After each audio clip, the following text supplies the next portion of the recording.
میدونستی وقتی خانمت حامله میشه کلسیوم استخون بچت از کلسیوم خانمت تغذیه میکنه؟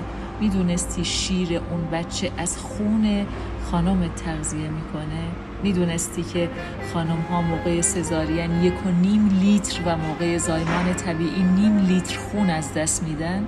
میدونستید که موقع سزارین 7 لایه از پوست برداشته میشه؟ میدونستید که خیلی از خانم ها موقع حاملگی و بعد از زایمان از استرس و اضطراب و افسردگی شدیدی رنج میبرن؟